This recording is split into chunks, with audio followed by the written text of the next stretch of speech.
Good morning. Could delegates please take their seats, please?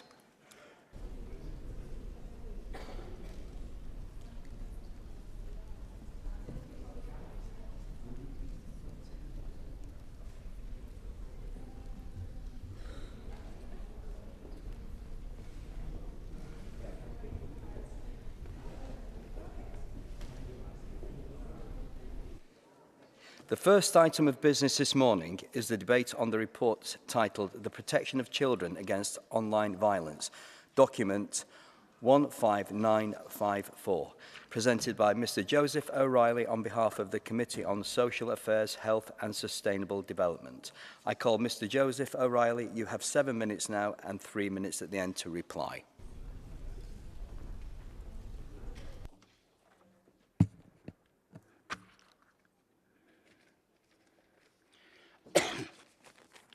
Thank you, President.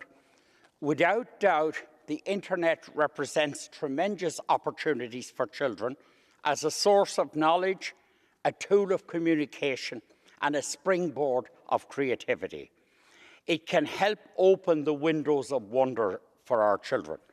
What we must address today is that this is not the full story. Sadly, the Internet has also become a breeding ground and a conduit for violence, exploitation and abuse. This Assembly has already sounded the alarm on the urgent need to shield our children from the perils lurking in the cyberspace. With the proliferation of online dangers exacerbated by our post-COVID online world, we must take bold and decisive action to protect our children against digital dangers. We must recognise the magnitude of the threat our children face. They are increasingly exposed to various forms of online violence from a tender age with devastating consequences. The exponential rise in Internet usage during the COVID lockdowns has only increased this great peril, exposing our children to age-inappropriate content and behaviours. Creating a safe online environment demands a comprehensive approach that prioritises the best interest of the child above all else. This report calls for the establishment of a legal framework that strikes a delicate balance between minimising exposure to harm while enabling a child's legitimate exposure to the Internet and the sacrosanct principle of freedom of expression, which can never be compromised.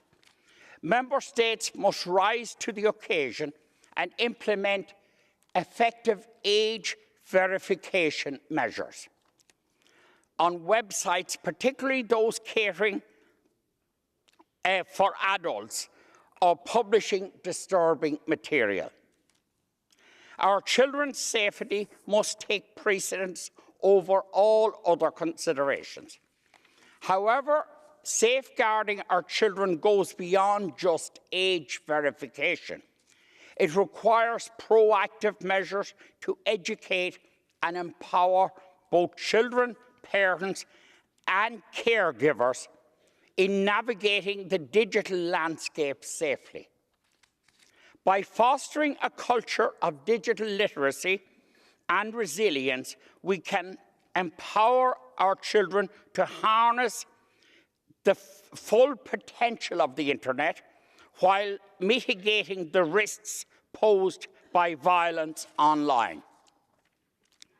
We must provide parents and caregivers with the knowledge and support needed to detect and combat online exploitation and abuse. Specific measures must be enacted to shield young children from premature exposure to digital dangers. This includes robust educational programs in schools and to schools, promoting peer-to-peer interlocutors and parental involvement, and of course caregivers.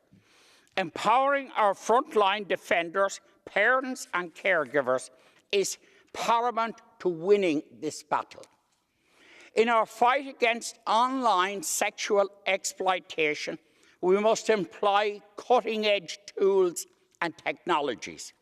Hash databases, bolstered by cybersecurity measures, can expedite the identification and apprehension of perpetrators, while providing much-needed support to victims.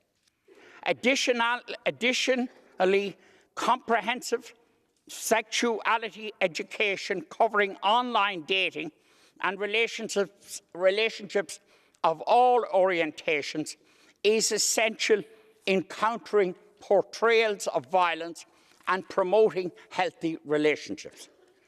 We must equip our children with the knowledge and the tools to navigate the digital landscape safely.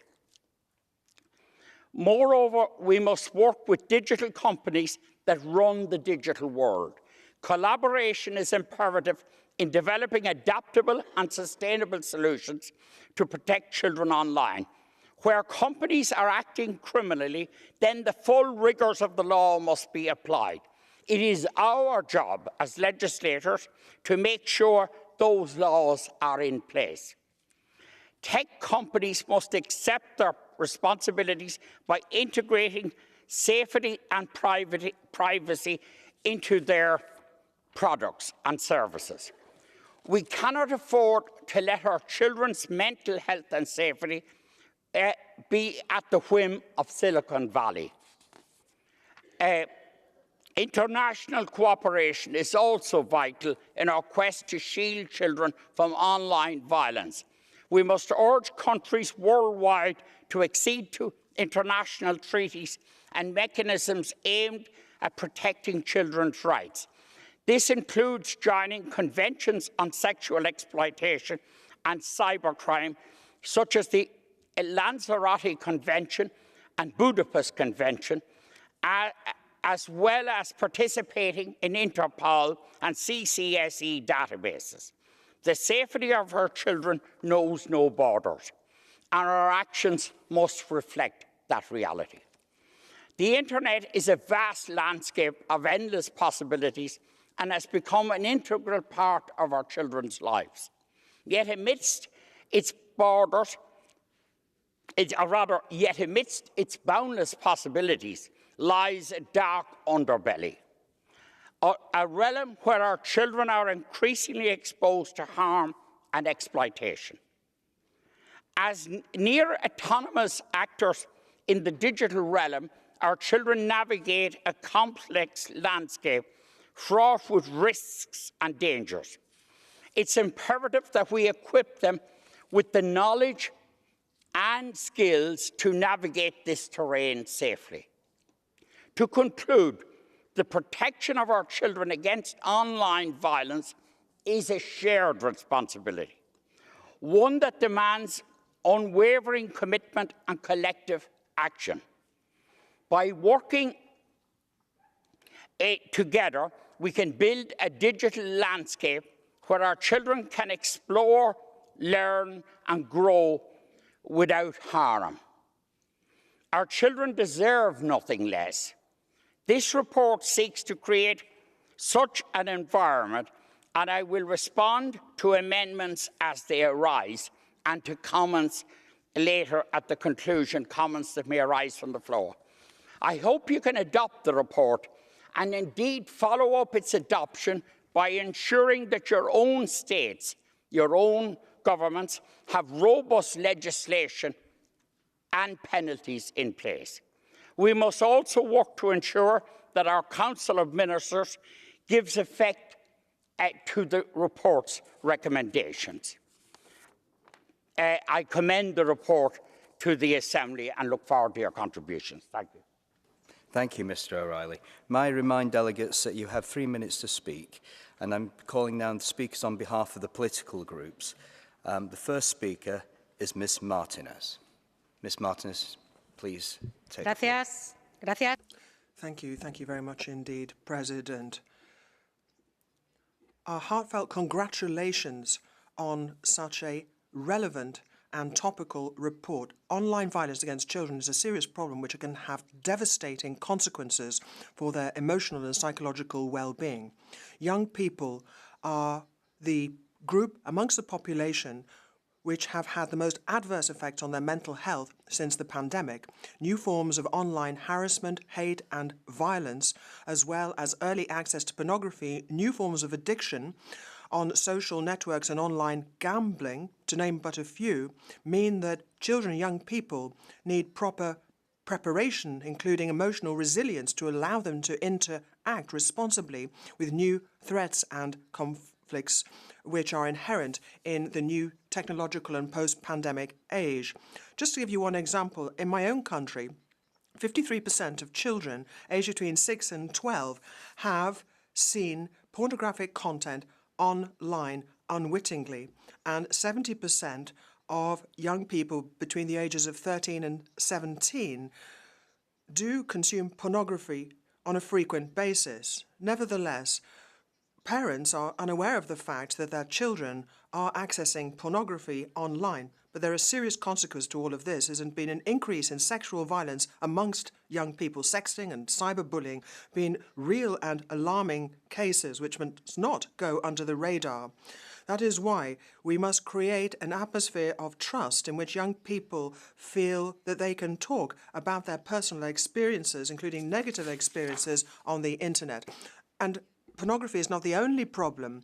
More than 70% of young people struggle to differentiate between what is true and fake news because they don't have enough critical awareness to navigate the internet. And this is a serious risk to a civic and democratic populace in future, because obviously we are seeing a rise in abstentionism and support amongst the most young for a move against politics, anti-politics. Of course, we have to make sure that these nefarious practices by digital providers are made criminal offences, and we have to provide a holistic response to protecting young people and children. We need to make sure also that we treat new addictions and make sure that we have sex education content. And obviously, an educational strategy means that we have to engage in critical thinking, that we have to engage in prevention rather than cure. Given the widespread nature of fake news, we need democratic education for well-being as well as coexistence amongst peers, emotional education, and we also need protocols against cyberbullying. And we need to make sure that we train our school children in the use of artificial intelligence and also train their parents, because I think working together we can prevent as well as tackle online violence against children. Thank you. Thank you, Ms Martinez. I now call Mr Libicki. Thank you, Mr. Chair. Mr. Chair, dear colleagues, first of all, I would like to say that I am really honored that on behalf of EPP Group, I can say a few words about the report of my friend Joseph O'Reilly about the protection of the children against the violence in digital environment. There is a lot of interesting remarks of Joseph's report, but for the lack of the time, I would like to stress on the remarks seems very and really important for me. So, firstly, protecting children from the violence in the digital environment requires urgent and decisive action. Secondly, it's important to find the right balance between children's right to communicate and gain knowledge from the internet and their effective protections against various forms of violence. We must act here really very carefully so that by effectively eliminating dangers, we don't not waste the opportunities that the digital environment offers us, and especially young people. Thirdly, the member states of the Council of Europe should develop a common legal framework for counteracting violence against children on the internet. An element of this framework should be effectively verification of children's age when accessing content inappropriate for them. Educating parents and guardians about the danger posed by the digital environment and developing appropriate educational programs to sensitize children to the dangers posed by, for example, online dating, including learning the assertiveness. I would like to add 2 more points. Firstly, learning to distinguish between the true information obtained from the internet and the fake news information.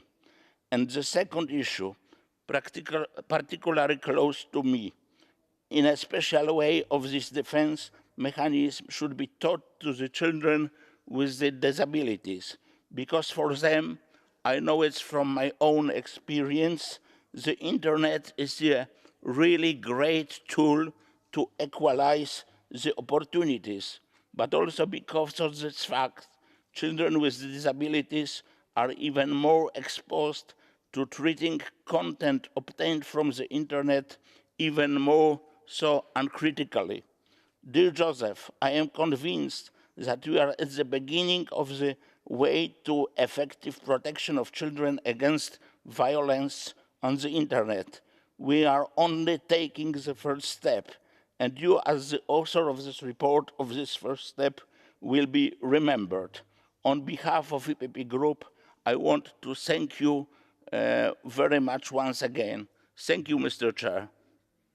Thank you, Mr. Libicki. I now call Ms. Olna Komenko.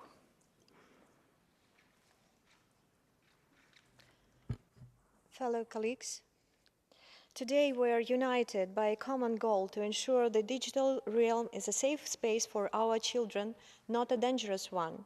It's essential that our efforts to educate and raise awareness about online safety continue to evolve, especially in schools where the foundation of digital literacy is laid.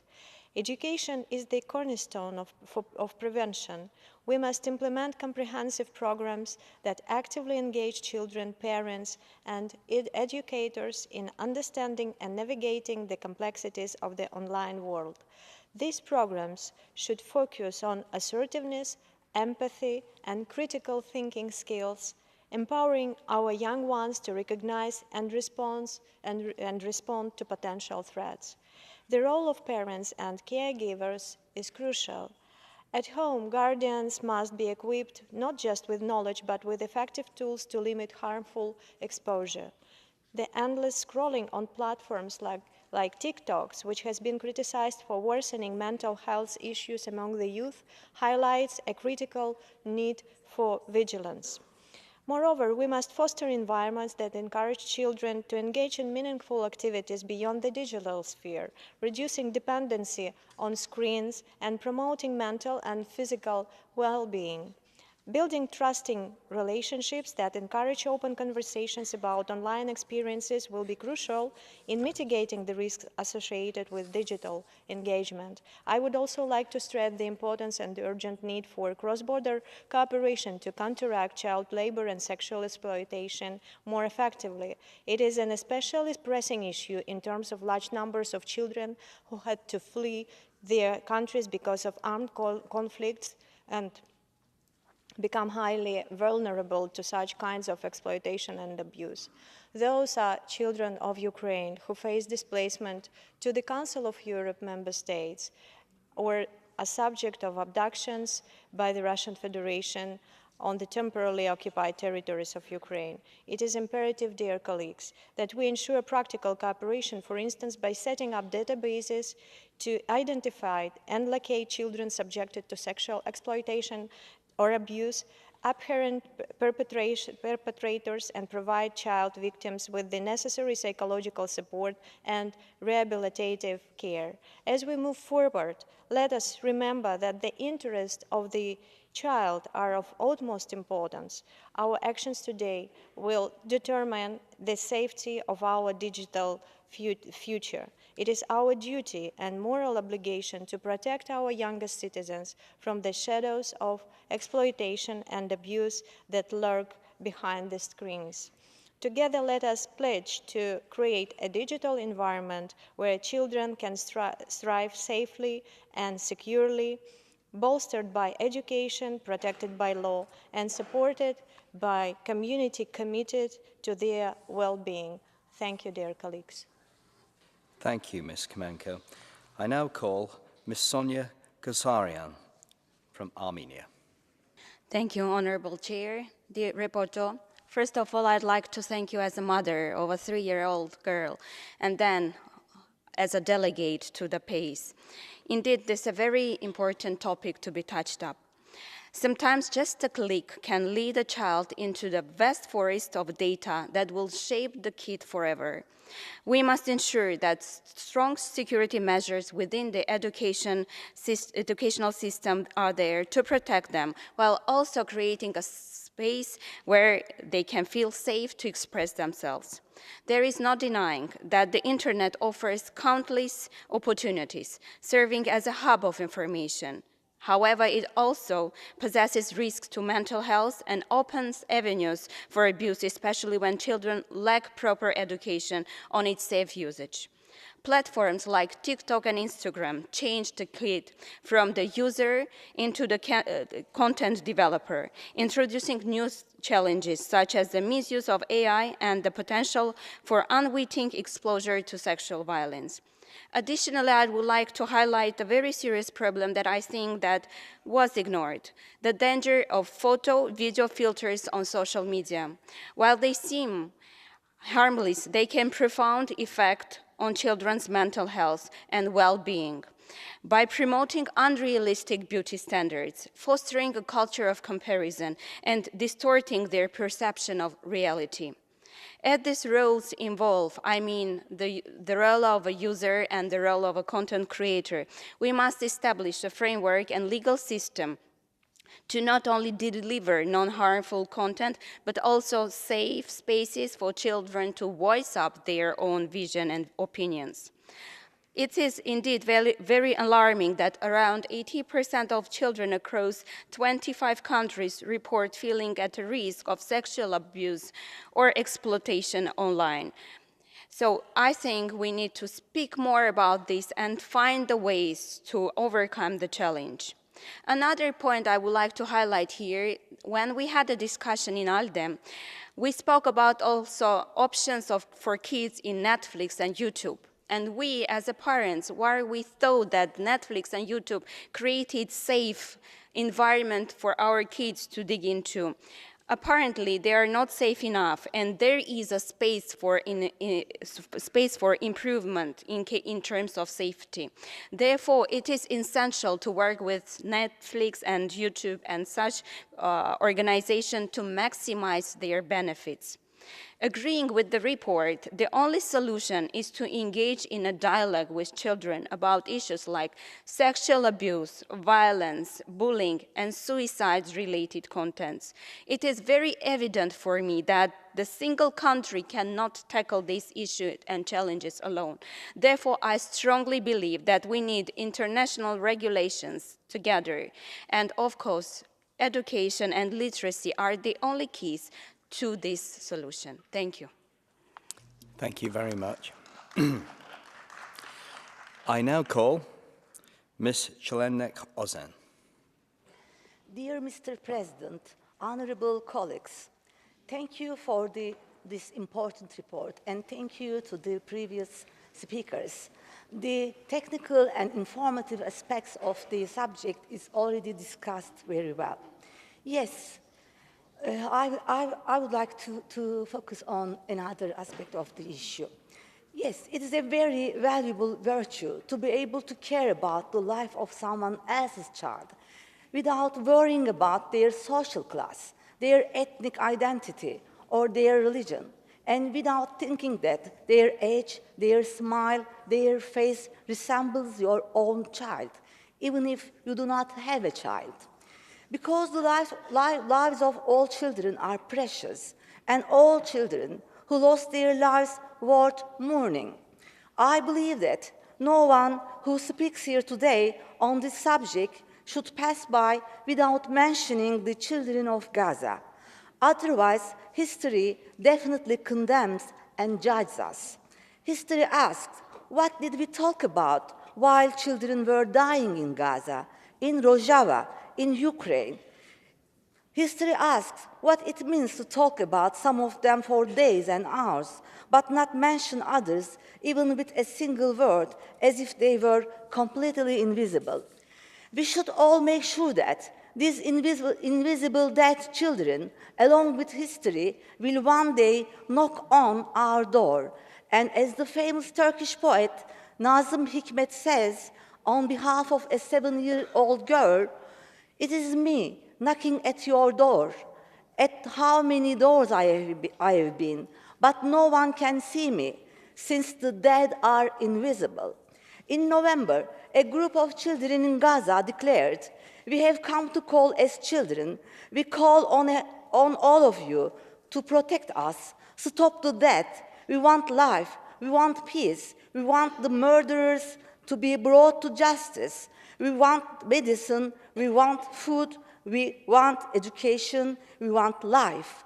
We want the world to do something and stop the Israeli attack. We want to live like other children."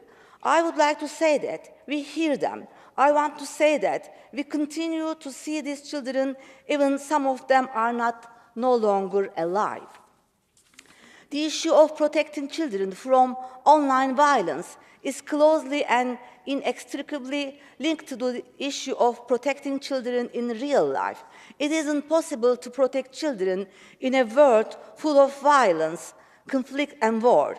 States and governments have a duty to make the digital environments a safe and liberating environment for children. The most basic measures to protect children from violence can be found in media literacy and digital media literacy for children. Establish rights-based, child-friendly reporting, notification and blocking procedures, and ensure that effective implementation. Let us work together to find a way forward that prioritizes the protection, safety, and well-being of children. Thank you for your attention. Thank you. I now call Valérie Pila-Carrad.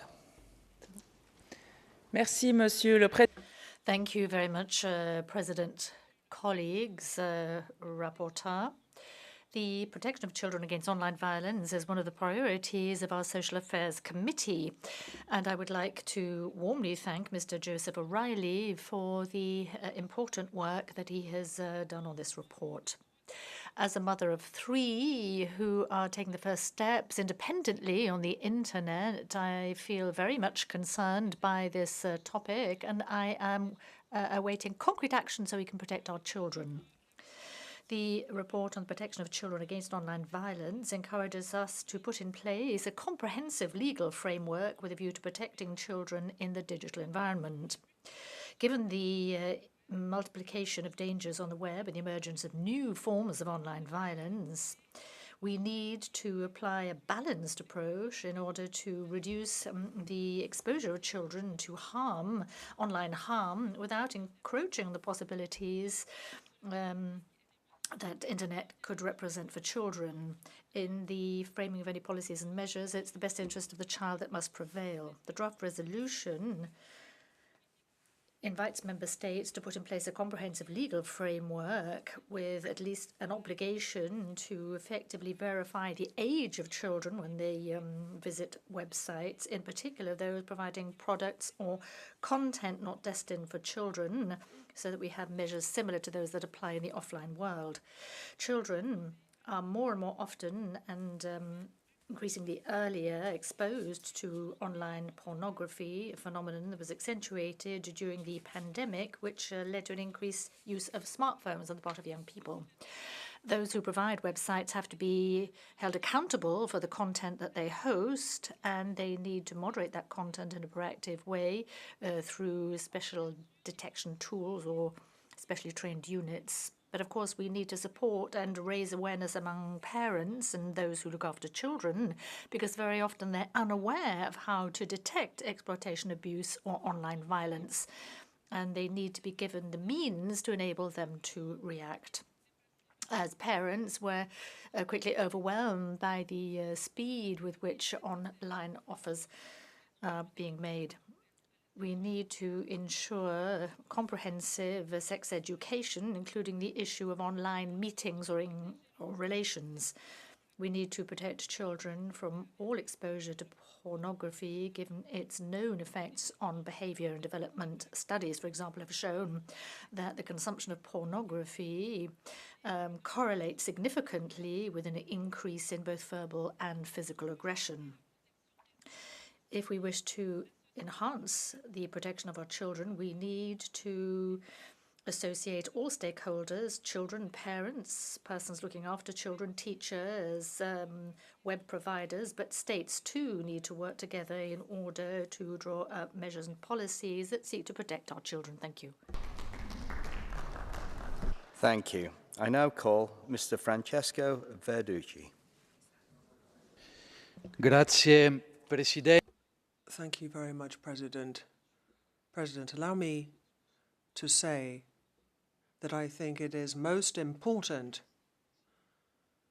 that we have so many young people up there in the visitors' gallery, because online violence against children is an abject crime. It is a terrible form of crime, not only individual but collective, which strikes children at a vulnerable age, which they are defenseless, and is a serious impediment to their growth and development when they are at a time in which their personality is taking shape.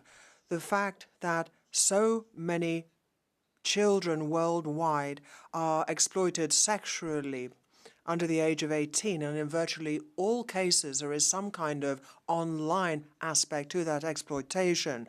Indeed, most of us have found most of our lives shifted online, and we are now exposed to untold amounts of harmful content, and we have too many young people and children who have become the targets of very dangerous markets, because we have this mechanism whereby they're trying to capture their attention, which in and of itself is a violation of their rights. Now, we, of course, are at a point in which this can develop infinitely, and this has an impact on their neurological development, and we find ourselves then defenseless in the face of all kinds of online violence and cyberbullying, sexual abuse, online gambling, extreme challenges, and all the kind of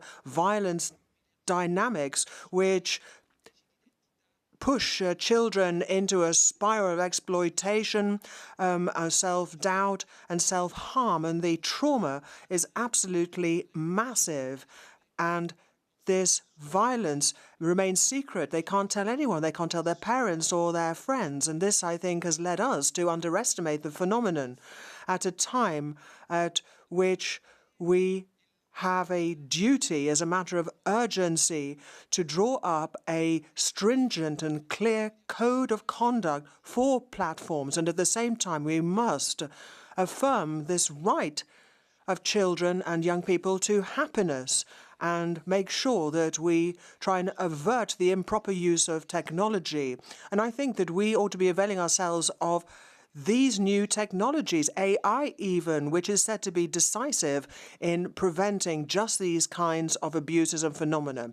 Now, President, there's one thing I think which has been overlooked, and that is the poverty of education and a lack of digital education, because I think that that exacerbates the risk of online harm and discrimination. We have far too many children who are the main victims, and that is why we need to invest in education, and we need to make sure children, particularly those who are from disadvantaged backgrounds, to have at their disposal the instruments for their own emancipation so as they can avail themselves of their citizenship and their own futures.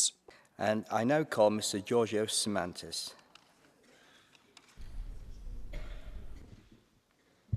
Thank you, Mr. President. Allow me to speak in Greek.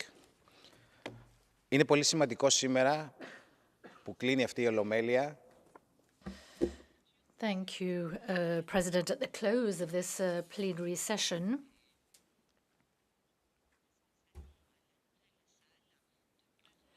and before we return to our hemicycle, I think it is only right that we're raising the issue of the protection of children against online violence. They are, after all, future citizens who will in turn be founding their families.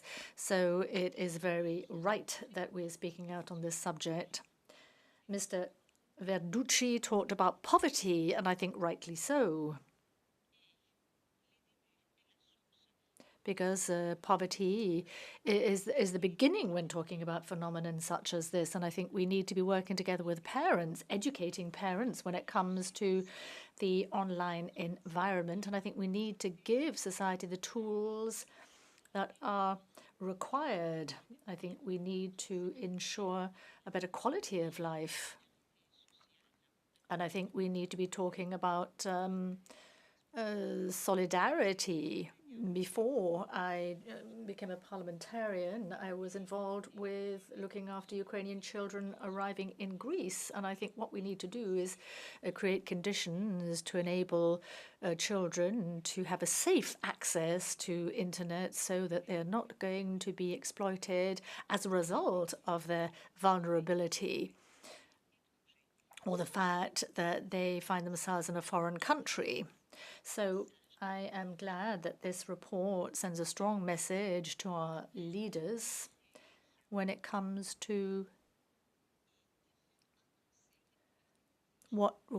what is required in order to accompany the new technologies, artificial intelligence, whilst at the same time protecting children in a safe environment, and it's an environment that's competitive, certainly, but it has to be an environment that enables us to protect our democratic values and shore up the state based on the rule of law. It's in this way that children can be protected against the adverse effects of technologies and their development. Politics has got to be a step ahead of technology. That is our duty, that's our obligation, to be one step ahead.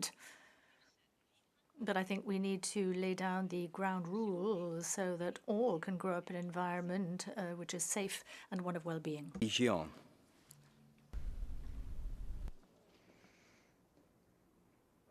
Thank you, Mr. President. Dear colleagues, I would like to thank the rapporteur for this important report for protecting children against online violence. The internet is both good and bad at the same time. Today, children use mobile phones a lot. Even very young children can use the internet and mobile phones. They really carry around disturbing content, bullying and violence in their pockets. But are mobile phones really needed at school? I think no. Supervision is needed, and the children's parents must be active. The discussion has taken place in Finland too. A study was conducted, and it showed that as many as 3 out of 4 Finns support banning cell phones in schools. In Finland, the government program includes pushing for a law change enabling the ban on cell phones. I think it's good. In my opinion, this law should be strongly promoted. There should be no mobile phones at school. Social media is not good for very young children. If you have a mobile phone, you have easy access to the internet too. Adults should set an example for children. It would also be good for adults to limit their use of social media at work, example. In my childhood, it was also good that there was no social media or internet yet. Children should play and be active, not stare at screens. Of course, the internet is all in all a good and progressive thing. However, it is important to ensure that children are allowed to be children. Thank you. Thank you very much. I call now Ms. Francesca Hoop. Sehr geehrter Vorsitzender. President, colleagues, at the outset, I would like to thank Mr. O'Reilly most warmly for drawing up this report. I think we all agree that children are particularly vulnerable and therefore need to be accorded a special status in our societies, and by extension, we have to guarantee their security online. And the Council of Europe is the proper forum in which to do so. We have the ECHR and the Lanzarote Convention.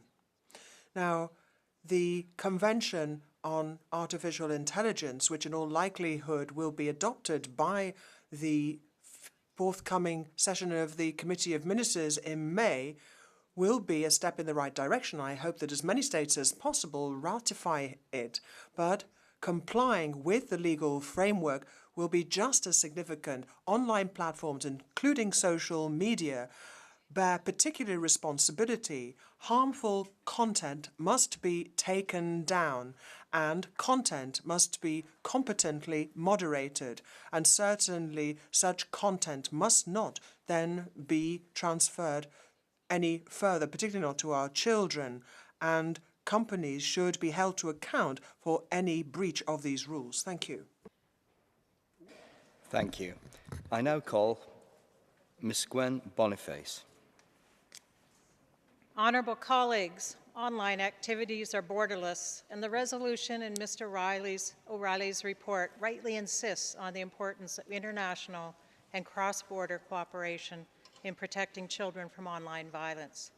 This is a challenge for all of us, and particularly for investigators and prosecutors. From that premise, I would like to offer a Canadian perspective. In Canada, criminal law prohibits all forms of sexual abuse and exploitation and makes it illegal to possess, access, make, and distribute all forms of child pornography. Despite sanctions for these crimes, over 15,000 cases of online sexual offenses against children and almost 46,000 cases of online child pornography were reported by the police between 2014 and 2022. And these are just the reported cases. In fact, the overall rate of cases of online child sexual exploitation reported by police has increased since 2014, reaching 160 cases per 100,000 of Canadian children and youth in 2022. Additional measures are needed to better protect Canadian children from online violence and to prosecute those who engage in these activities. Last February, the Government of Canada introduced a bill to enact a new Online Harms Act, whose purpose is to, among other things, promote online safety, reduce harms caused by certain content available online, and ensure that the operators of social media services are transparent and accountable. To that end, the new Act will impose certain duties on social media service operators, such as a duty to act responsibly, a duty to protect children, and a duty to make content that sexually victimizes children inaccessible. There is another legislative proposal dealing with online harms before the Canadian Parliament at present, this one tabled by a senator. The bill restricts young persons' online access to sexually explicit material and would make it an offense for organizations to make sexually explicit material available to young persons on the internet. It would impose an obligation to implement a prescribed age verification method. In this respect, the bill is in line with the report's resolution. While these different proposals are still being considered in the Canadian Parliament, I am very interested in hearing proposals from your countries. I'm convinced that the present debate will help us improve our approach worldwide, and that increasing international cooperation will result in better protection for children, not just in Canada, but around the globe. Honourable colleagues, let's do it together. Thank you.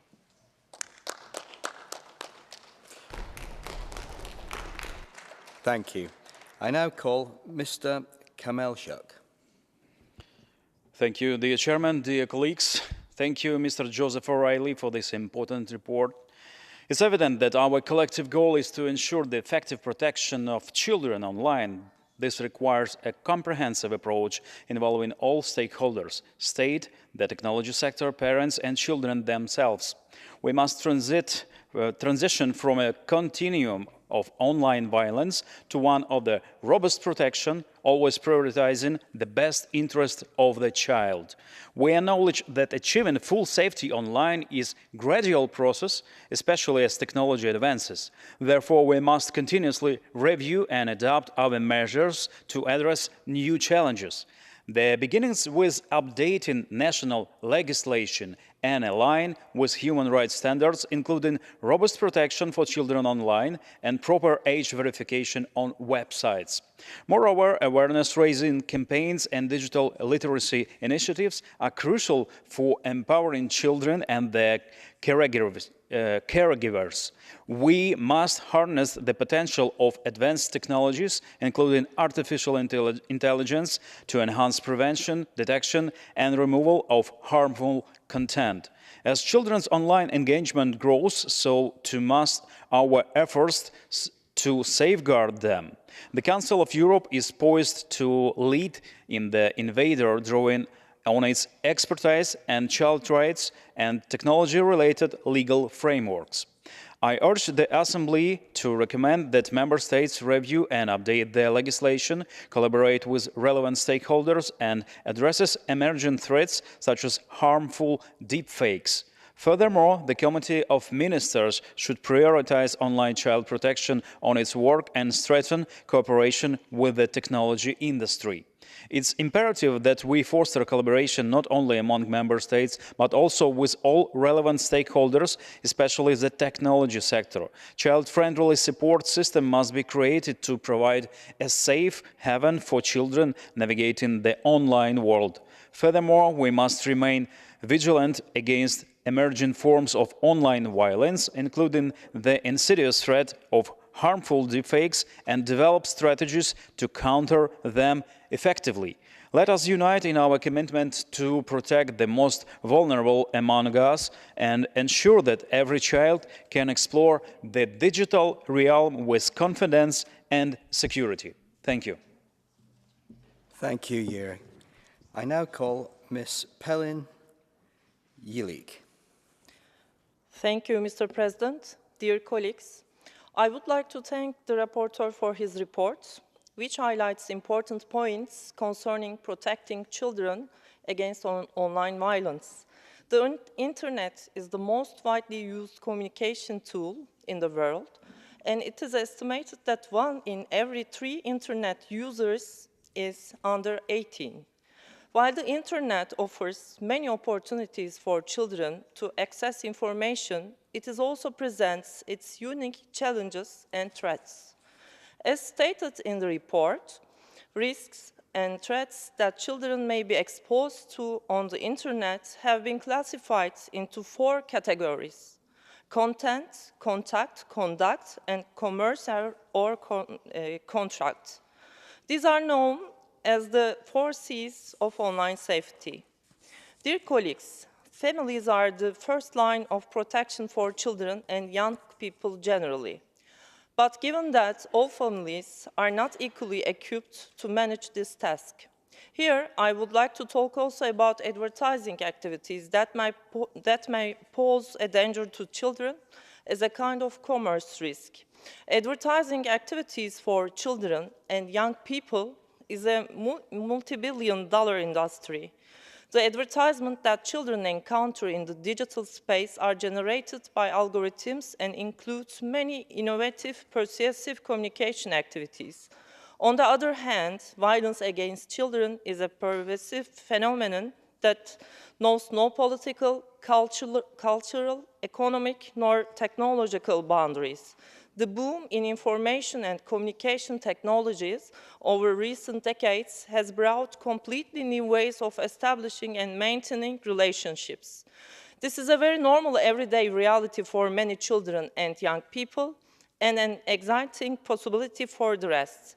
In very different ways, children are vulnerable to multiple forms of violence that threaten their physical and psychological integrity. Governments must ensure that legislation on child pornography protects all children under the age of 18, regardless of the age of consent to sexual activity. Finally, for these reasons, it would be beneficial for member states to develop effective mechanisms to protect children from the negative pervasive effects of violent content. Thank you. Thank you very much.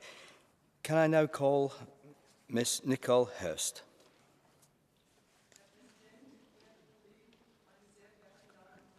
Microphone, please. Microphone for the speaker. So, can you please put the microphone on?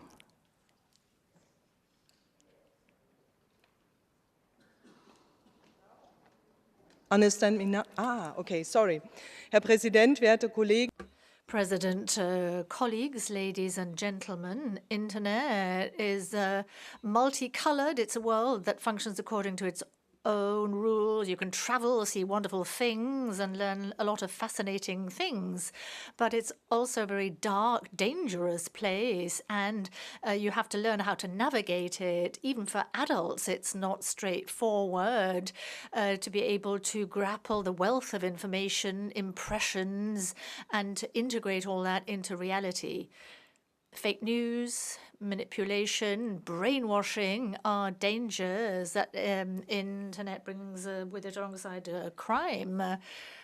We know from radio, television, and the studies that are carried out, we know how effective and successful advertising can be. It goes in through your ear and stays in your head.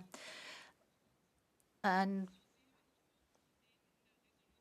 although I see the resolution expressing a will that I can support, i.e. wanting to protect children against all these dangers, I nevertheless have doubts that our states can or want to do that. Let me give you an example why I think that.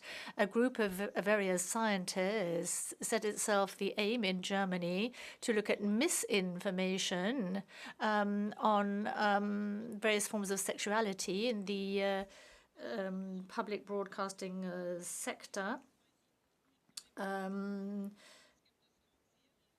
There are series that target children and that negate binary sexuality.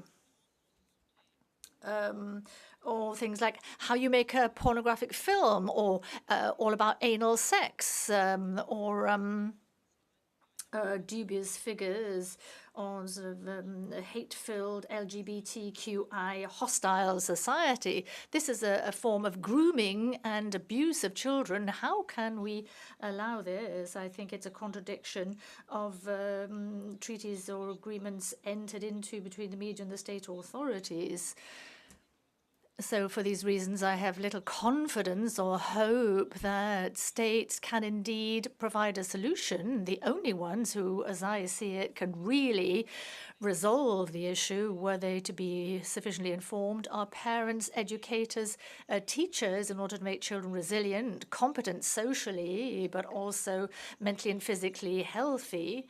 Then the reality of a warm family home and a circle of friends, the best way of protecting children and adolescents against loneliness and vulnerability in the digital world. Thank you. Thank you. I now call Mr. Mehmet Akalen. Thank you, Mr. Chair. Ladies and gentlemen, first of all, I would like to thank the rapporteur for this extensive report and the recommendations. We live in an age where the technological advancements have opened up a world of opportunities. However, they have also exposed our children to unprecedented dangers, which in turn demands our urgent attention. The rapid increase in digital violence towards children is a harsh reality that is leaving a profound impact on the lives of our youngest and most vulnerable citizens. Mental health and well-being are severely compromised as a consequence of online violence, robbing our children of their sense of security. Every offensive comment, every inappropriate image, and every malicious threat chips away at their innocence and erodes their confidence, causing long-term damage that may never fully heal. It is our moral obligation to protect our children from harm both offline and online. We must address the root causes that give rise to online violence, whether it is the rapid increase of harmful content, the lack of digital literacy education, or the normalization of toxic behavior online. Steps must be taken to invest into comprehensive education and awareness campaigns aimed at empowering all concerned with the knowledge and tools they need to navigate the digital landscape safely and responsibly. Digital literacy education must be integrated into school curricula from an early age, teaching children how to identify and respond to online threats, protect their personal information, and seek help when needed. As mentioned in the report, we must work collaboratively with technology companies and online platforms to develop and implement effective safeguards and moderation mechanisms. This includes stringent content moderation policies, age verification measures, and technological solutions such as artificial intelligence and machine learning algorithms to detect and remove harmful content. Law enforcement agencies, technology companies, and sport groups must also work together to develop stringent mechanisms for identifying and prosecuting those who seek to harm our children. Let us remember that fight against online violence towards children is not a solitary battle, but a collective endeavor that requires a commitment and cooperation of all stakeholders. We must protect the most vulnerable members of our society and ensure that the internet remains a place of opportunity, not a breeding ground for violence and exploitation. Thank you.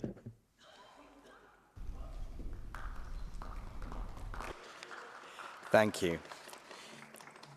I now call Ms. Gabriela Benavides Cobos. Gracias, señor presidente. Thank you very much indeed. I should like to congratulate Joseph O'Reilly on this resolution. We agree on the urgency of protecting our girls, boys, and adolescents from the violence in the digital environment. Mexico has worked on cybersecurity education, creating educational programs to teach girls, boys, and teenagers about the risks online, how to identify threats, and how to protect their personal information.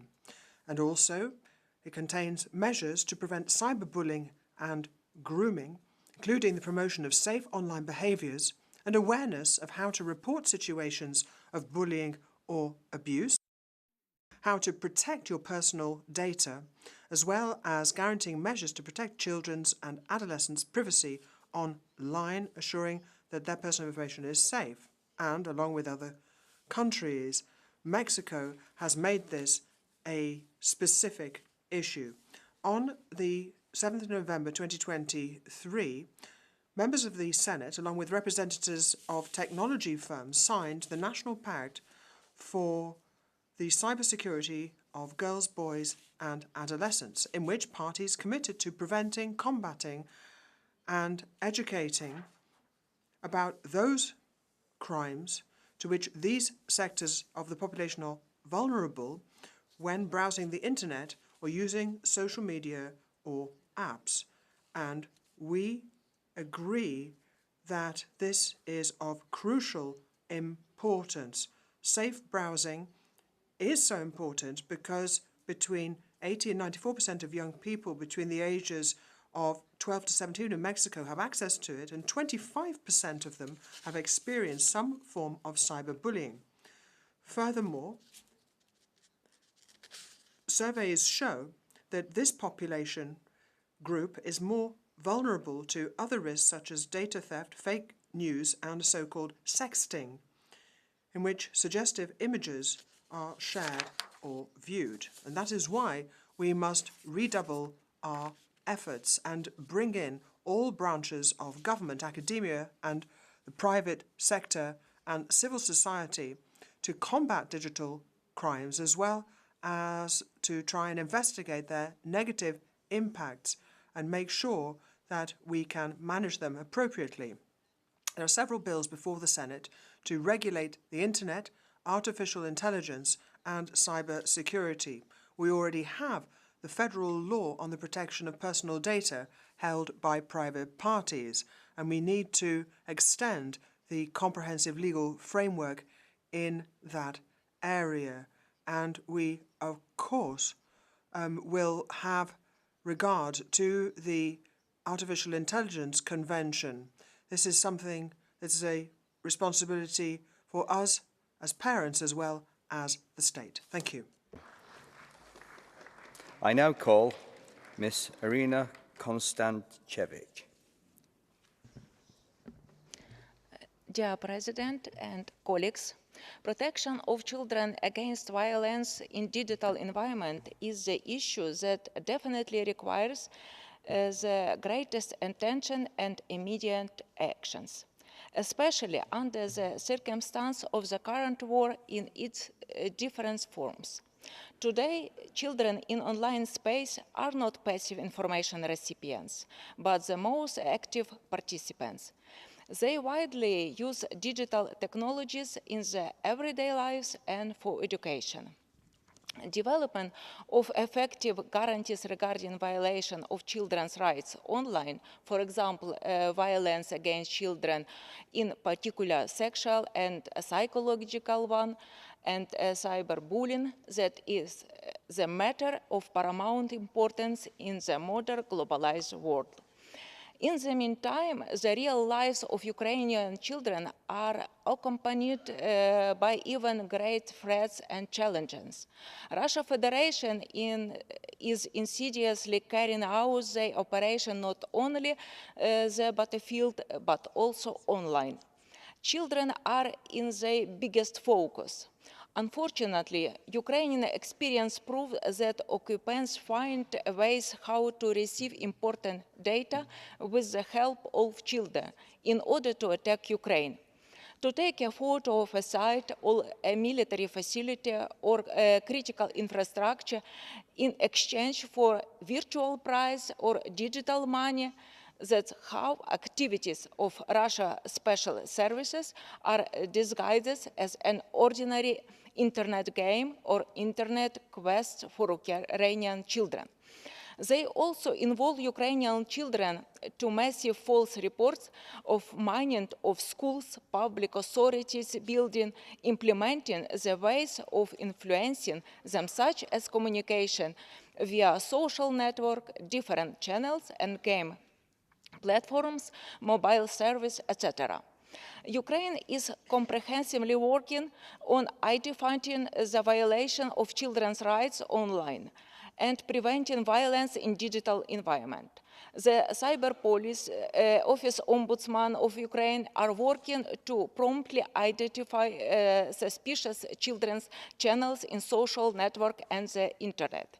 At the same time, discussing this issue in PACE today is reaching a new powerful level, especially in view of increasing danger online and new form of online violence. Thank you, dear colleague. Thank you. I now call Ms. Elena Moshenevets. Dear colleagues, First of all, I would like to express my sincere gratitude to Mr. Joseph O'Reilly for such an informative report. The Internet is an essential part of our everyday life.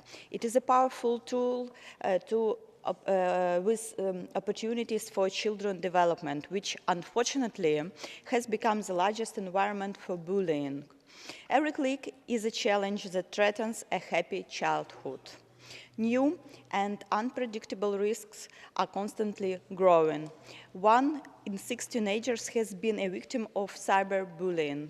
The rapid development of technology opens up wide opportunities for violation of the rights to safety. The Internet users are getting younger and the Internet more dangerous. This problem is actually relevant for Ukrainian children. Due to the constant danger, 24% of children study remotely. The evil is strengthened by the war. Minors are left face to face with the fear online. As the most vulnerable part of our society spends more and more time in the digital network, suffering from Russian information psychological operations and the negative influence of ill-wishers. The YAS community PMC Redan used the lack of communications among the teenagers to spread hatred and stereotypes on social media. This led to the organization of a mass riot with 200 minors in Kharkiv a year ago. The life-threatening online game Blue Whale has been around since 2016. An anonymous curator creates trust in a relationship, manipulate, threaten, and prepare introverted children for suicide. This is the most striking example of Russian influence on children's minds through dubious online communities. The aggressor country kills children not only by regular shelling and torture, but also deliberately inflicts psychological suffering, leaving a deep mark on the minds of the generation. We have no right to be indifferent. It is our duty to bring to justice all those involved in the existence of danger in the digital works, especially accountable. Ukraine is actively counter online threats. The first online portal, Stop Crime, for reporting child sexual abuse has been operating for over a month. The Stop Sexting project, the chatbot CyberDoc, and the educational series Child Safety on the Internet for Parents are a small part of the systematic work to ensure a safe environment in cyberspace. The shocking realities of the risk of the Internet are difficult to comprehend. The feeling of helplessness and defenselessness in the face of hidden violence destroys children's hearts. That's why protecting their rights online is not just a necessity. It is an imperative for the entire global community. Thank you very much for your attention. Thank you very much. I now call Ms. Idorn Andanova from Bulgaria.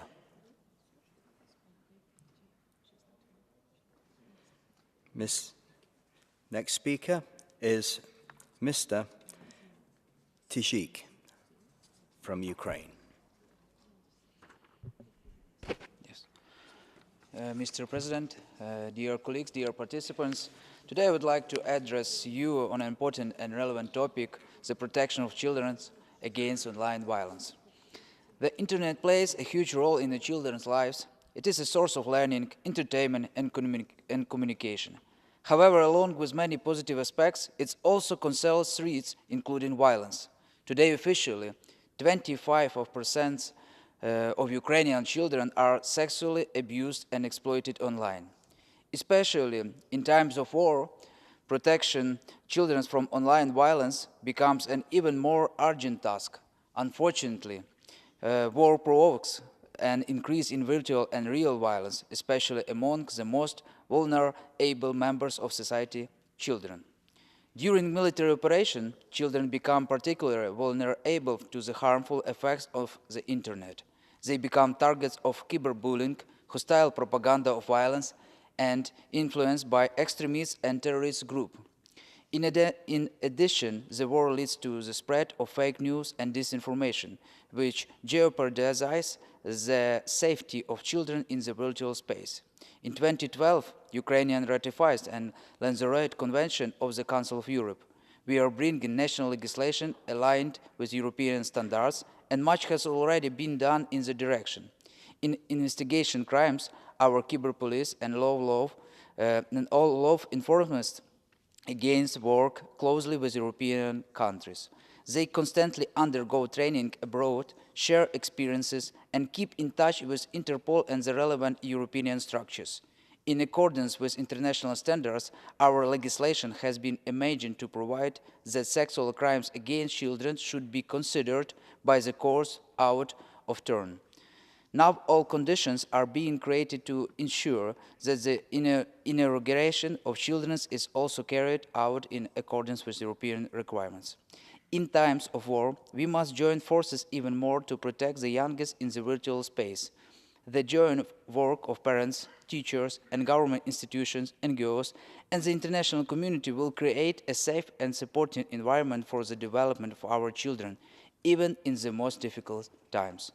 Ukraine will take all necessary measures to update its national legislation on human rights standards to improve the protection of children on the internet. May our joint actions result in every child having the opportunity to grow up in safety, in harmony, even in the most difficult times of war. Thank you for your attention. Thank you very much.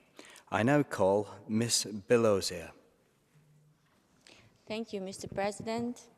Honorable colleagues, I would like to thank Mrs. O'Reilly for a thorough report which highlights the critical importance of establishing a secure digital environment for our children. Indeed, the Internet has become a part of our life, offering unprecedented opportunities of learning, communication, entertainment, but at the same time, it threatens the safety of well-being of our children, from cyberbullying, exposure to inappropriate content, to addiction that not only influences children's academic performance, but also their physical health and psychological health. I support Mr. O'Reilly's call for finding a balance between safeguarding children and respecting their rights. We are talking today about online violence and rights of children to secure a digital environment. Simultaneously, all the world is watching how online war in Ukraine and violence that violates the fundamental rights of Ukrainian children, the right to life, safety, education, and medical care. Ukrainian children study the war period of history not from internet or from books, but from their own lives. Children are dying in their beds while sleeping, in the maternity hospitals, in playgrounds, in cars during evacuation. They are injured at their homes and in the streets. The youngest victim was a 2-day-old boy from Zaporizhia. This day, when we are gathering in pace, adopting reports, Ukrainians are waiting for the air defense. And this morning, 3 children were killed in Dnipro. This spring, 5 children were killed in Odessa while sleeping in their beds. 9-year-old, 8-year-old, 3-year-old, 8 months Lisa and 4 months Timofey that were found under the rebels in the hands of their dead mothers. And actually today my 1-year-old son was also all night in the bomb shelter, not sleeping, as he is every day in Kyiv, every day, several times he's going to the bomb shelter. As a mother of 3 children, I would like my children to have a future in Ukraine. And I would like them not to have a panic attacks.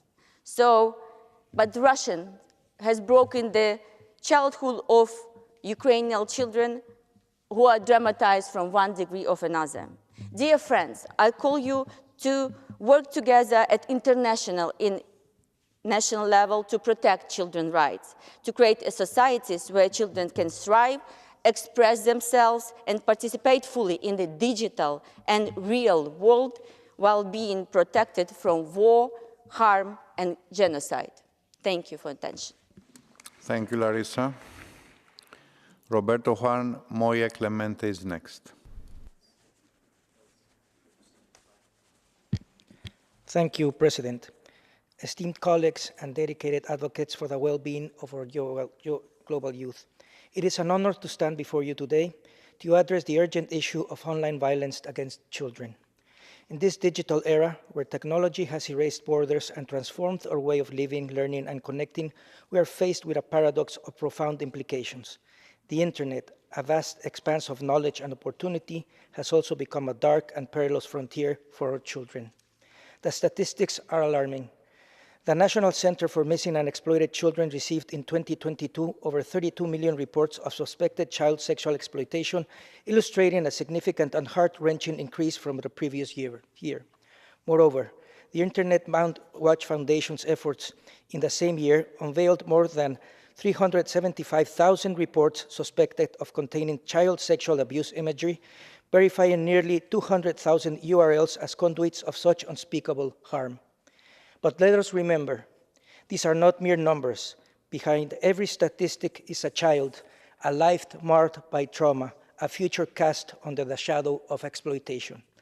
This is the harsh reality of our interconnected world. 1 in 3 internet users is a child, navigating online spaces that are as fraught with danger as they are filled with promise. The digital divide further compounds this crisis. While 87% of children in high-income countries enjoy internet access at home, a mere 6% in low-income nations can say the same. This stark disparity not only impedes educational and social advancement, but also obscures the true scale of online violence against children, rendering our efforts to combat it more challenging. Nevertheless, there is hope. The Office for National Statistics in the United Kingdom has initiated a groundbreaking initiative to redefine how we understand and measure violence against children. By leveraging administrative data, we aim to paint a more accurate picture of the threats our children face. But this challenge cannot be tackled alone. We must form a unified front, a coalition of legislators, policymakers, educators, technologists, and civil society. Together, we can bridge the digital divide and ensure a safer digital landscape that is a safe haven, not a battleground. In proposing a solution, we advocate for enhanced online safety education in schools, stricter regulations, and collaboration with technology companies to develop robust safeguards. Additionally, we call for increased international cooperation to combat online exploitation. In closing, I extend my heartfelt gratitude for your attention and your dedication to this cause. Together, we can and must create a safer, more inclusive digital world for all of our children. Thank you very much. Thank you. Alexander Kovalchuk is next. Thank you, Mr. President. First and foremost, I want to extend my gratitude to Mr. Joseph O'Reilly, the reporter of this document, for his dedication and efforts in addressing such an urgent issue of protecting children from online violence. On this significant occasion of the 75th anniversary of the Parliamentary Assembly of the Council of Europe, we are reminded of the enduring commitment to upholding human rights, democracy, and rule of law. As a parent of 4 children, 5, 11, 15, and 27, I have witnessed firsthand the evolving challenges our children face online. From my eldest, who navigates the digital world with relative ease, to my youngest, who just beginning to explore the wonders of the internet, the dangers of online violence are ever present. In Ukraine, where I came from, our children are exposed not only to the ordinary risks of the internet, but also to the harsh realities of ongoing war. They are confronted with brutal images of horror and violence on top of insidious attempts of our enemies to manipulate their minds and harm them inexperienced, and naive. Despite these challenges, the resilience of Ukrainian children shines through, reminding us of the importance of protecting and supporting them in the digital world. In today's technological age, protecting our children from online violence is not just a matter of rules and policies. It is a moral imperative rooted in our shared values of human dignity and freedom. As a member of PASE, we have a duty to ensure that our children can navigate the cyberspace safely and securely without fear of harm. The challenges our children face online are universal, but so too is our resolve to address them. Let us draw on the collective wisdom and experience of our diverse membership to develop comprehensive and effective solutions. Let us empower parents and caregivers with the knowledge and tools they need to protect their children online. And let us strengthen international cooperation and dialogue to address the root causes of online violence. And let us reaffirm our commitment to promoting human rights, democracy, and the rule of law in all aspects of our work. In closing, let us seize this opportunity to protecting our children and upholding the values that define us as members of PASE. Together, let us build a safer, more inclusive digital world for generations to come. And finally, dear friends, there are some bad and good news, as always. The bad news, it is Friday. And we can go home, but we could do much more than we did. We could accomplish more. And the good news, we can go home. It is Friday. And we can see our close friends and families and hug them, unlike my fellow Ukrainian soldiers who are working, protecting us 24/7 on the first line of war. And let's pray and wish them to stay safe, alive, and to come home one day to celebrate our victory together. God bless, and thank you all. Thank you, Alexander. Brian Francis is next. Honorable colleagues, Mr. O'Reilly's report reminds us of the great opportunities the Internet provides children to learn, communicate, and create. But it also reminds us of the serious risks online to their safety and well-being. For Indigenous children in Canada, this is an issue of particular concern. That's where I'll focus my remarks today. In June 2019, the National Inquiry into Missing and Murdered Indigenous Women and Girls presented its final report. The report showed how persistent and deliberate human and Indigenous rights violations and abuses are the root cause behind Canada's staggering rates of violence against Indigenous women, girls, and 2S LGBTQIA people. Despite the work of the inquiry, however, Indigenous women and girls are still 10 times more likely to be victims of human trafficking and commercial sexual exploitation than non-Indigenous women and girls in Canada. And every day, the Internet facilitates this exploitation. Predators use social media to groom and traffic Indigenous youth, whose vulnerability makes them targets. Social media also provides a platform to those who deny the genocide of Indigenous people in Canada and the atrocities that took place in residential schools. Residential schools, for those unaware in this chamber, operated in Canada for more than 160 years.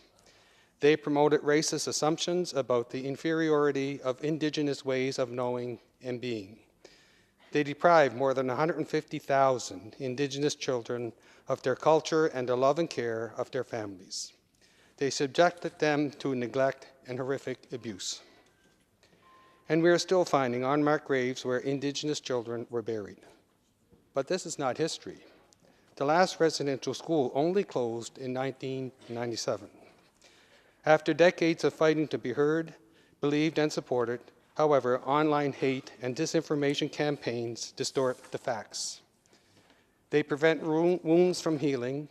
They deny, reject, minimize, and even mock the truth. In short, they disrupt the reconciliation process between Indigenous and non-Indigenous people in Canada. So, how do we address the online hate, distortion, and exploitation I've raised today? Legislative measures are essential, of course, but we also need to think outside the box. In this respect, I would like to highlight the remarkable work done by Indigenous-led organizations. The Moose Hide Campaign is one example. This nationwide movement engages men and boys with the goal of ending violence towards women and children. And we need more initiatives like it for Indigenous children and for all children. Well, Alan, thank you. Merci. Thank you, Mr. Francis, and that concludes the list of speakers, so I will call now Mr. O'Reilly to reply to the debate. Dear Joe, you have 3 minutes. Thank you, President. At the outset, could I thank our colleague from the administration, Ms. Janix Devo, for her extraordinary help and work on this and her eternal patience and courtesy. Can I also thank all the contributors to the debate today. Might I just, it's not totally germane to the report, but may I, at the outset, acknowledge the very particular horrendous brutalization, suffering, and of children in both Ukraine and Gaza, and their suffering, their brutalization, what they observe around them, is way beyond anything we're discussing today. I want to acknowledge that. It's arisen in a number of contributions from Ukrainian delegates who spoke in great numbers and who showed great interest in the debate, and indeed by a Turkish delegate in relation to Gaza. And each are a horror, they're an affront to humanity, and I think while it's not germane to the report, it's incumbent on us to acknowledge that pain, that suffering, that eternal horror. Now, what I propose to do for the very short time I have is to sort of identify a few things that were said just sequentially, and I will run out of time, but the themes repeat themselves at any rate. Ms. Martinez from Spain identified that 53% of children had been exposed to dangerous photographic material. Shocking. Mr. Lebici from Poland, who's a cousin of the distinguished Countess Markovic, our great heroine in Ireland, identified fake news as an issue and the need for children to be able to identify that. Ms. Kamensky identified establishing trusting relationships and distinguishing between the wrong relationships. Our delegate from Poland, or rather from Turkey, identified the issue I spoke of already, and both delegates in relation to the Gaza children, etc. Ms. Peeler from Switzerland talked about the need, and this is a constant theme and relevant, for a comprehensive legal framework and for sex education, which the report identifies. Mr. Vergici from Socialist from Italy, talked about the effect on neurological development of all of this and the need for a code of conduct for firms. These are repeating themes that are embodied in the report, but they're nonetheless relevant, and I really appreciate you identifying them today. Mr. Stamaches from EPP identified the role of parents as critical, and of course that includes caregivers. And tragically, not all children have their parents caring for them. Mr. Region from the EC in Finland said there should be no mobile phones in school. And in fact, I agree with this, and we're working on that in Ireland. And while it's not totally germane to the report, it is really relevant and very important. Ms. Hoop from Aldi in Liechtenstein talked about the companies being held to account. That's so critical. Ms. Boniface from Canada identified the numbers but stressed age of verification so crucial. Mr. Kamachuk from Ukraine, again age verification and deep fakes. Mr. Yilich from Turkey said that there should be no material available to under the age of 18, no matter what the age of consent, and I couldn't agree more. Again, Miss Hochschwader from Germany identified fake news. Mr. Mehmet from Turkey, long-term damage and the need for proper algorithms to identify wrong material. Ms. Cobes from Mexico, all branches of government need to be involved and national laws need to be strong. I stressed that in my own introduction. Ms. Konstantin from Ukraine again, that the internet is being used as a tool of war. How wrong. I'm virtually almost finished with them. And well, I'll just go. Cyberbullying identified by Ms. Moschentes as important. The children being induced to suicide, which is a horror. And again, domestic legislation stressed by the next speaker from Ukraine as critical. And again, academic, physical and psychological health stressed by the next Ukrainian speaker. Mr. Clemente from Mexico cited so many reports, 32 million reports of sexual abuse in 1 year, which is just a horror. And again, Mr. Kovalich reasonably raised the ongoing war in Ukraine, and I addressed that earlier. Mr. Francis, the indigenous people in Canada, shocking suffering there, and no country was immune from that dark type of institution. So I agree with that. Can I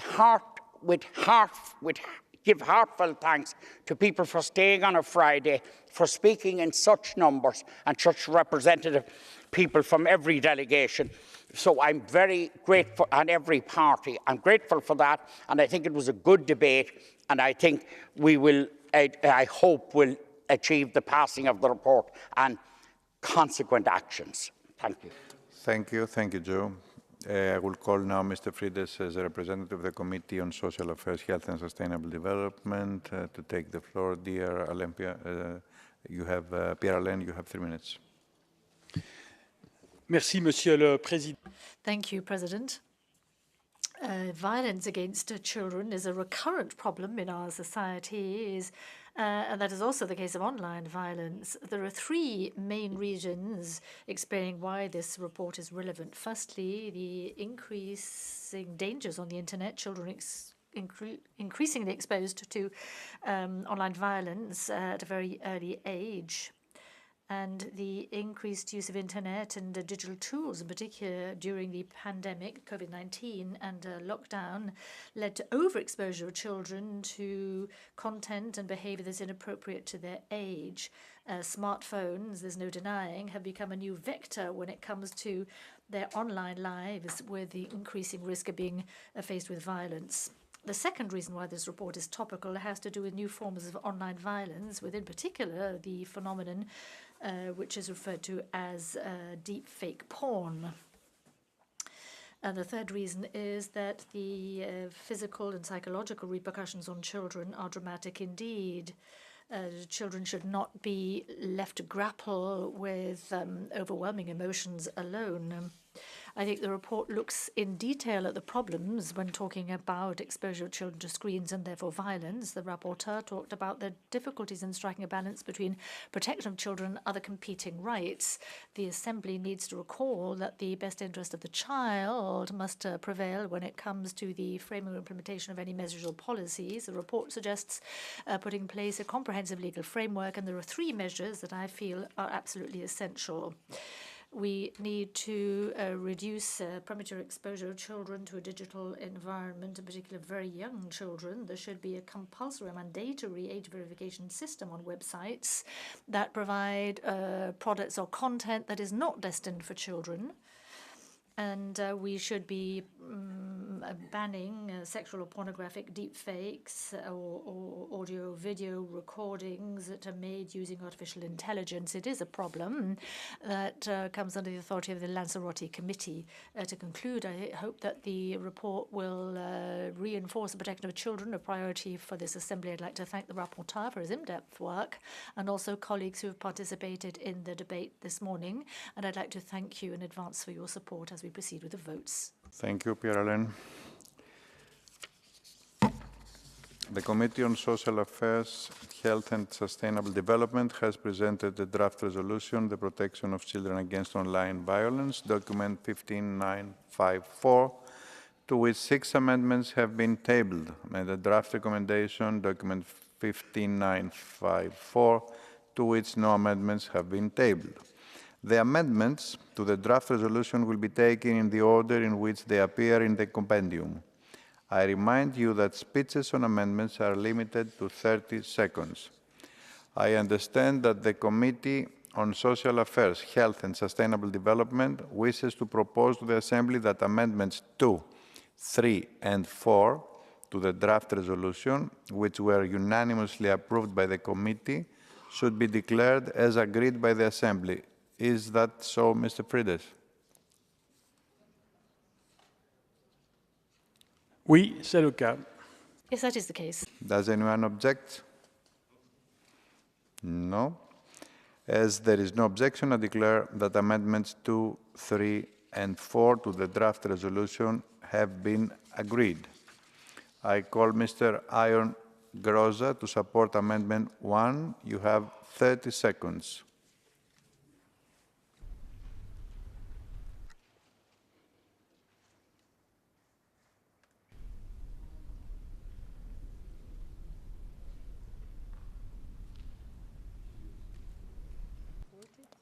Is there anybody else who would like to support the Amendment 1?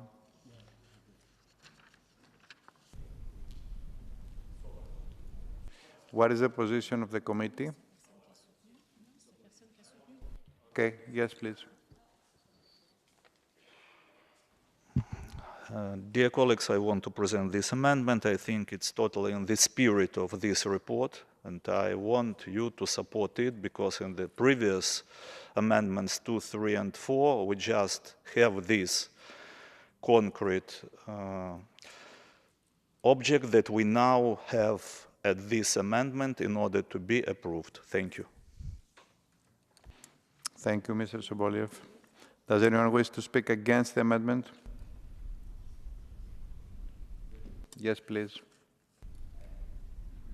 Yes, thank you, Mr. President. This paragraph, number 4, is about a legal framework that the member states are urged to imply. So actually, civil society organizations and families organizations do not really have a place in this report, and therefore we should reject this amendment. Thank you.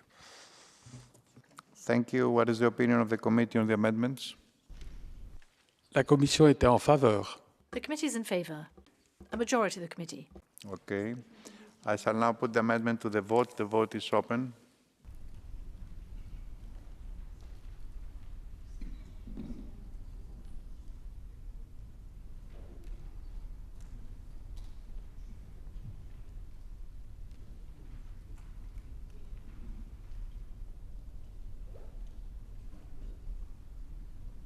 The vote is closed. I call for the result to be displayed. The amendment is accepted.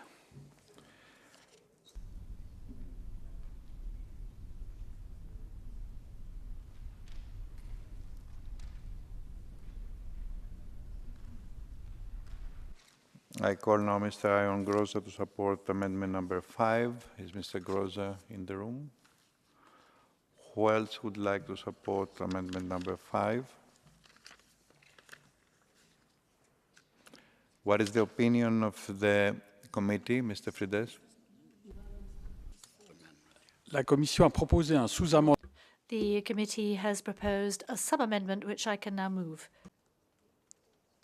Does anybody wish to move? Just a moment, Mr. Frides, because if nobody supports the amendment, it will fall. So, is there? Yes, please. Mr. Soboliev. Thank you, Mr. President. I think it's very important to have this amendment, and I know that on the committee it was a discussion, and we will have some amendment. I think it's very important to have this amendment in this text. Thank you. Is there anyone against? To speak against? Yes, please. Mr. President, if you read the text of the amendment, it says to raise awareness about the fight against the over-sexualization of children. So actually this wants to problematize those who criticize that children are over-sexualized all the time by certain organizations and in certain schools and in certain kindergartens where, you know, they're asked to kind of do sexual practices that are simply disgusting. So we do not have to raise awareness about the fight against over-sexualization. We have to raise awareness about the fact that over-sexualization happens all the time. So this amendment would actually completely inverse what this report wants to say, and we absolutely need to reject it. Thank you. Thank you, Mr. Kleinwachter. I call now Mr. Friedrich to support the sub-amendment. Or to Alors give the effectivement, opinion la of commission propose. Indeed, the committee suggests that we keep this part of the sentence, but have it not at the beginning of the paragraph, rather at the end. And the committee was in favor of this sub-amendment. favor, so I will put it now to the vote. Oh, but we have already Mr. Kleinwachter. Against the sub-amendment. Okay. Does anyone wish to speak against the sub-amendment, not the amendment only? No? So we will proceed to the vote. Let's put the amendment, the sub-amendment to the vote. The vote is open.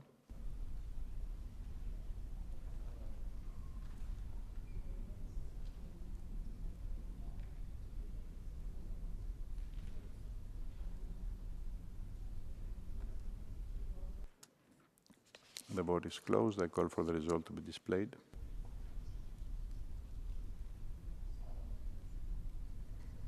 The sub-amendment is accepted. Now we return to the main amendment 5 as amended. Does anyone wish to speak against the amendment as amended?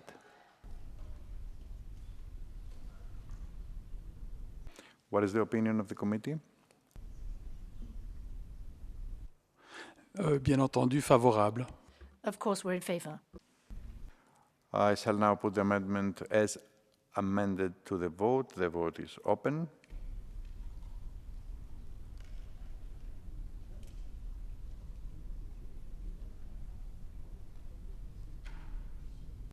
The vote is closed. I call for the result to be displayed.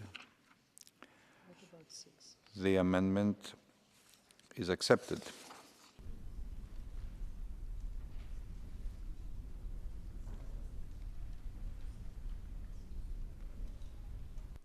I call again Mr. Groza, if he's in the room, to support Amendment 6 or Mr. Zaboliev.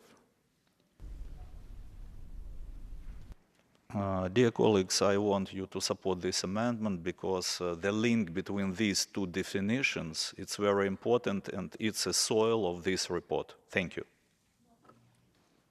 Thank you. Anyone wish to speak against the amendment?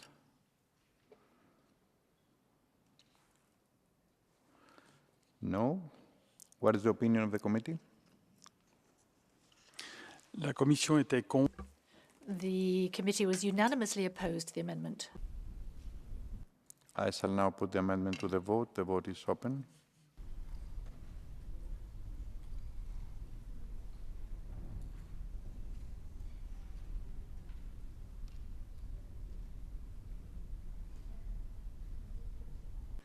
The vote is closed. I call for the result to be displayed.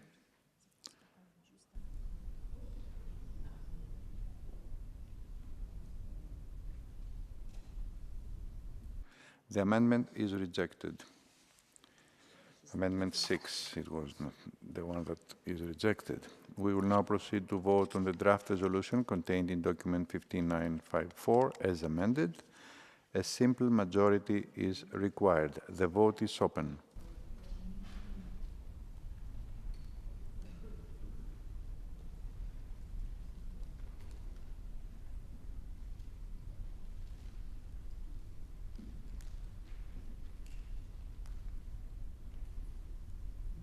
The vote is closed.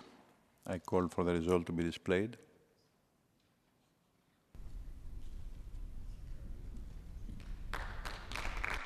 It is accepted unanimously. Adopted unanimously. We will now proceed to vote on the draft recommendation contained in document 15954. I remind you that a two-thirds majority is required. The vote is open.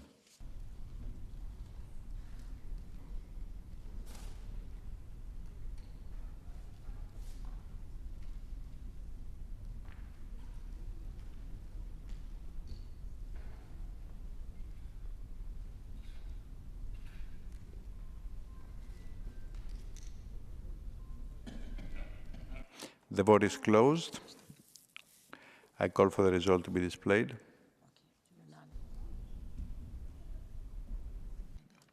It is adopted unanimously.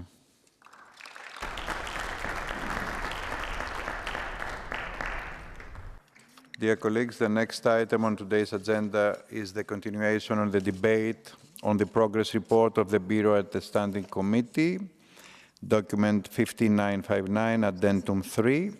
At its meetings this morning, the Bureau has proposed several references to committees. They are set out in document 15959, addendum 3. These references must be submitted for ratification by the Assembly in accordance with Rule 26.3. Are there any objections to these references? No objections. The references are approved. I now propose that the other decisions in the progress report, document 15959, addendum 3, be ratified. Are there any objections? There are no objections. The progress report is approved. We have now come to the end of our business. I would like to thank all members of the Assembly, particularly rapporteurs of committees, for their hard work during this part session. I would like to thank the Vice Presidents who chaired during the part session, Mr. Pierre-Alain Fridet, Mrs. Elisabetta Gardini, Mrs. Olenka Komenko, Mr. David Morris, Mr. Marco Nicolini, Mrs. Agnieszka Pomanska. I would also like to thank the staff and interpreters, both permanent and temporary, who have worked hard to make the part session a success. The third part of the 20 and 24 session will be held from 24 to 20 June 20 and 24. And it will be held in our chamber. So this is the last time that we are in the European Parliament's chamber. And so you have a chance for a selfie if you want now, unless if you are running for elections during the European Parliament in June. Dear colleagues, before leaving, I would remind you to place your voting cards in the ballot box provided for this purpose at the end of the chamber. And now I declare the second part of the 20 and 24 session of the Parliamentary Assembly of the Council of Europe closed. The sitting is closed.